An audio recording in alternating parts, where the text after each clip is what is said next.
D news में आपका स्वागत। ताज़ा खबरों के लिए चैनल को लाइक शेयर एंड सब्सक्राइब अवश्य करें। 4 दुल्हन से विवाह किया, चारों फरार। कहानी नहीं हकीकत देखिए। खबर जोधपुर से। जानकारी अनुसार एक दिन पूर्व ऐसा मामला सामने आया है जिसे सुनकर किसी की भी हंसी छूट सकती है, लेकिन पीड़ित की हालत ऐसी है कि अब वह शादी का नाम सुनकर ही कांप जाता है।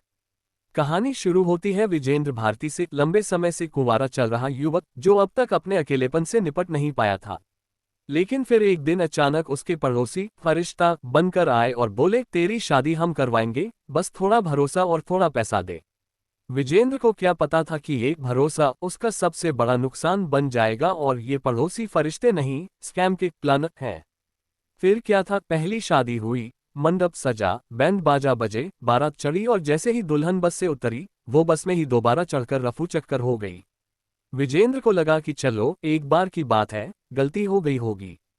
पड़ोसियों ने भी झट दिलासा दिया, कोई बात नहीं भाई, अगली बार पक्की लड़की लाएंगे। दूसरी शादी की तैयारी हुई, बारात चली, लेकिन इस बार दुल्हन ने ट्रेन में बैठते ही फुल स्पीड पकड़ ली और पटरियों पर लुट गया बेचारा दूल्हा। तीसरी बार फिर मंडप सजा। विजेंद्र को अब तक यकीन हो चुका था कि उसकी किस्मत में कोई तो दुल्हन होगी, लेकिन इस बार तो हद ही हो गई। शादी की रस्में शुरू ही हुई थी कि दुल्हन मौके से फरार। पंडित मंत्र अधूरे छोड़कर भाग गया और बाराती थालियों की जगह माथा पकड़कर बैठे नजर आए। और जब चौथी बार फिर से शादी का सपना दिखाया गया तो लगा कि अब की बार सब सही होगा। लड़की आई, शादी भी हुई, लेकिन जब विदाई का वक्त आया तो दुल्हन ने दो टूक कह दिया, मैं तो इसके साथ नहीं जाऊंगी। विजेंद्र को उस पल समझ आ गया कि उसके साथ शादी नहीं, ठगी हो रही है। इन 4 शादियों में विजेंद्र ने कुल 3,85,000 रुपए खर्च किए। कभी लड़की के कपड़े के नाम पर, कभी मंडप बुकिंग के बहाने, कभी दहेज की औपचारिकताओं के तर्क पर, तो कभी लड़की वालों की मर्जी का हवाला देकर। पैसे गए, लड़की नहीं आई। जब विजेंद्र ने इन पड़ोसियों पप्पू भारती, अमर भारती, भावनी देवी और राकेश भारती से अपने पैसे लौटाने की मांग की, तो शुरू में उसे 2 महीने बाद का झुंझुना पकड़ा दिया गया। लेकिन जब वह बार बार पैसे मांगने लगा तो आरोपियों ने नया पैंतरा खेला, ज्यादा बोला तो तुझे ही फर्जी केस में फंसा देंगे और जेल भिजवा देंगे। अब तक जिसकी आंखों में 7 फेरों का सपना था, वो अब धारा 420 गिनने में लगा है।